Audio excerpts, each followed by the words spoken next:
Jangan sampai kelompok-kelompok intoleran ini menguasai bangsa kita sehingga negara ini menjadi chaos. Ini sangat penting saya sampaikan. Mau nunggu kapan lagi? Ya, kerukunan antar umat beragama tolong tetap kita rekatkan. Jangan sampai tumpang tindih.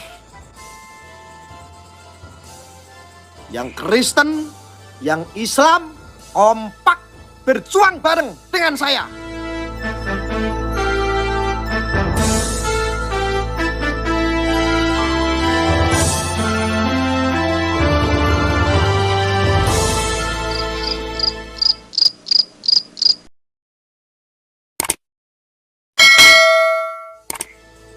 Orang-orang bodoh tahu nggak? Yang pendetanya menjadi bodoh, yang ngaku ustadz yang menjadi bodoh, yang kiai yang menjadi bodoh. Ketika mendebatkan apa yang bukan menjadi keyakinannya. Apa perannya Kominfo? Apa perannya pemerintah? Saya mau tanya sekarang.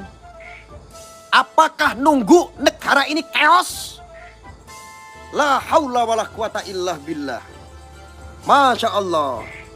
Maka saya tidak aneh ketika orang-orang Kristen menjadi sakit hati, akhirnya saling hujat, menghina yang menjadi keyakinan kami. Karena lahirnya manusia-manusia seperti ini, saudara.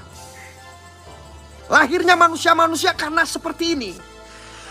Bagaimana dalam agama Islam seorang muslim karena jabatannya dia memberi izin berdirinya rumah ibadah seperti kelenteng, gereja, dia dapat dosa jariah, mengalir terus. Man sanna fil islami sunnatan hasanatan, siapa yang berbuat baik falahu ajruha, dia dapat pahalanya. Man sana fil islami sunnatan sayyi'atan, siapa yang membuat yang tak baik falahu wizruha. Berbicara tempat ibadah. Yang memberikan izin tempat ibadah ini haram, akan mendapatkan dosa jariah. Pantesan semua berawal dari orang-orang yang model-model seperti ini. Di Kristen sama, mereka semua berawal dari manusia-manusia seperti Saifuddin bangsat. Oknum-oknum yang mengaku beragama, la haula wala quwata illa najis. Lahirlah manusia-manusia radikal. Apa nunggu hancurnya Indonesia gara-gara manusia-manusia seperti ini? Pemerintah bisa lakukan apa? Hah? Apakah mereka buta dulu ada perjanjian Nabi? Si Somad ngomong seperti ini, saudara.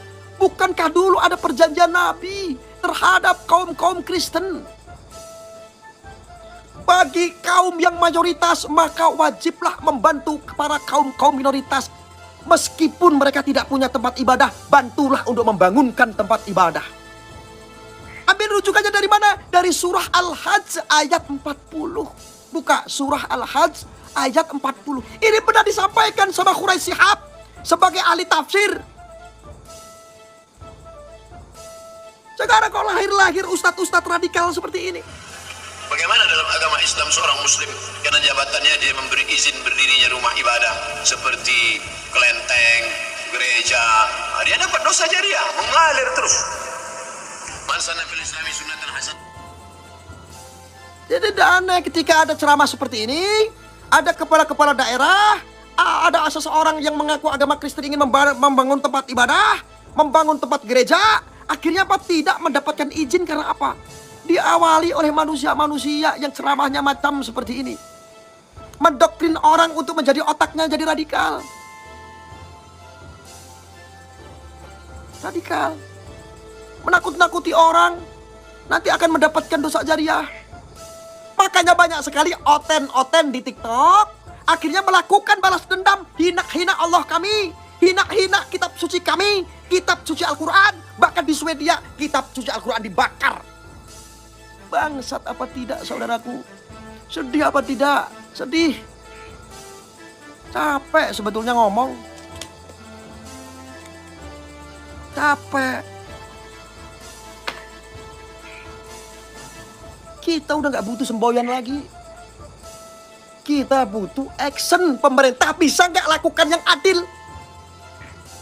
Gua ngomong kayak begini, bapak-bapak pemerintah. Gua dicap sebagai Islam sekuler. Tahu gak sih? Saya ngomong kayak begini dicap sebagai Islamfobia. Gua ngomong seperti ini dianggap sebagai orang yang menggadaikan akidah, toleransi yang kebablasan, dan lain-lain sebagainya. Karena gue percaya, gue maklum, gue tahu kalian beragama menyampingkan rasa kemanusiaan. Jadi sudah nggak mau mengikuti basisnya agama. Bahwa sesungguhnya agama adalah basisnya untuk humanity, kemanusiaan. Maka merugilah mereka-mereka yang mengaku beragama, belajar agama, tetapi menyampingkan yang namanya rasa-rasa kemanusiaan. Bapak Menteri Agama, Bapak Pemerintah, ledang cepat, regulasinya diatur yang baik. Jangan sampai kelompok-kelompok intoleran ini menguasai bangsa kita sehingga negara ini menjadi chaos. Ini sangat penting saya sampaikan. Mau nunggu kapan lagi? Ya, kerukunan antar umat beragama tolong tetap kita rekatkan. Jangan sampai tumpang tindih. Yang Kristen, yang Islam kompak berjuang bareng dengan saya. Berjuang bareng saudara-saudara. Yang Kristen, yang Islam bersatu jadi satu. Lawan kelompok-kelompok itu saudaraku. Lawan. Jangan pernah takut. Enggak Kristen, enggak Islam ketika saling menghujat, tidak menghormati perbedaan, hati-hati. Anda akan menjadi tersusupi oleh paham-paham radikal. Anda akan menjadi orang intoleran. Siapa yang berbuat baik falahu ajruha. Bagaimana dalam agama Islam seorang muslim karena jabatannya dia memberi izin berdirinya rumah ibadah seperti kelenteng, gereja, dia dapat dosa jariah, mengalir terus. Man sanna fil islami sunnatan hasanatan, siapa yang berbuat baik falahu ajruha, dia dapat pahalanya. Man sanna fil islami sunnatan sayyi'atan, siapa yang membuat. Ada orang Islam juga goblok. Ngakunya Islam, ngakunya beragama. Itulah yang bicara itu Allah. Firman Allah melalui Al-Quran itu, supaya firmannya bisa diketahui oleh manusia. Dalam surah Al-An'am ayat 108. Berhentilah untuk menghina keyakinan orang lain, Tuhannya orang lain, keyakinan orang lain, Tuhannya orang lain, sesembahannya apapun itu. Karena ketika engkau melakukan itu, maka orang lain akan menghina Allah, akan menghina Tuhan kita, akan menghina kitab suci kita. Kuwi lho firmane Gusti Allah. Kok ya ana wong ngaku ustaz ceramah-ceramahe kok radikal. Ki janjane ki piye?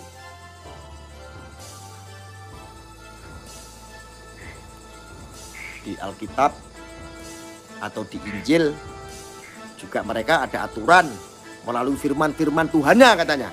Nggak boleh menghina umat Islam. Kenapa juga dihina? Itu kan juga sama saja, itu oknum-oknum Kristen bajingan. Radikal ya kayak begitu. Saya heran. Yang segenting ini, yang sepenting ini nggak viral. Nggak viral. Mau sampai berbusa-busa nggak viral. Kenapa? Orang Islam sendiri, orang Kristen sendiri lebih suka konflik yang dobol-dobolan. Ngeri, itu perpecahan itu. Hari ini melahirkan 1000 orang menjadi radikal. Radikalnya terhadap anti Kristen. Yang di Kristen sama, melahirkan orang-orang radikal yang anti terhadap Islam. Nanti lahir tuh Saifuddin selanjutnya. Paul Zhang selanjutnya. Yang Islam sama, nanti lahir tuh orang-orang seperti Abdul Somad. Akan lahir ribuan orang-orang yang Islam yang radikal. Perang dulu. Hancur dulu. Perang agama dulu. Itulah harapan-harapan pemuja-pemuja orang-orang yang ingin mendirikan negara Islam. Negara sekte. Supaya apa? Biar terpecah belah. Yang Islam tempatnya di sini, yang Kristen tempatnya di sana, yang Hindu pusatnya di sana, yang Buddha tempatnya di sana. Kalau sudah terkotak-kotak semua, saudaraku, gampor satu-satu beres. Karena persatuannya sudah pecah.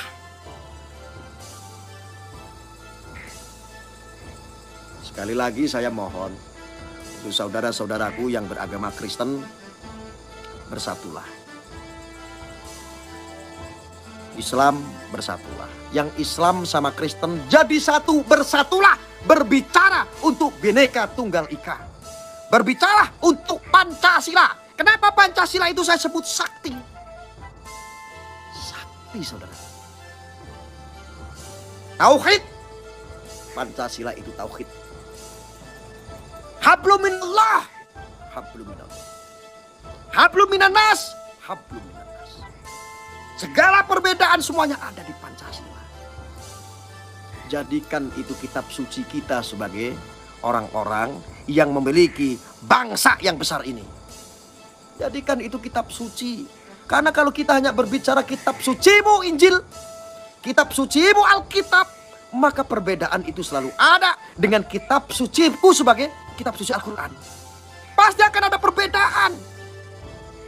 Coba kalau kita berbicara membedah Pancasila, saktinya Pancasila, sakralnya Pancasila, saktinya Pancasila, dengan kebinekaan kita, maka Indonesia ini akan menjadi bangsa yang besar, yang bersatu. Inilah yang membuat negara-negara lain itu segan dengan Indonesia. Mohon di-share, dibagikan saudara-saudara. Share, dibagikan supaya apa? Ini didengar oleh pemerintah. Jangan terlalu kita diam akan permasalahan-permasalahan yang kalian anggap ini kecil. Tetapi ini akan terus melahirkan manusia-manusia radikal, saudara. Share, bagikan supaya ini nyampe kepada pemerintah, kepada lembaga-lembaga yang intens menghadapi permasalahan-permasalahan seperti ini. Saya akhiri, terima kasih banyak. Mohon maaf lahir dan batin. Wassalamualaikum warahmatullahi wabarakatuh.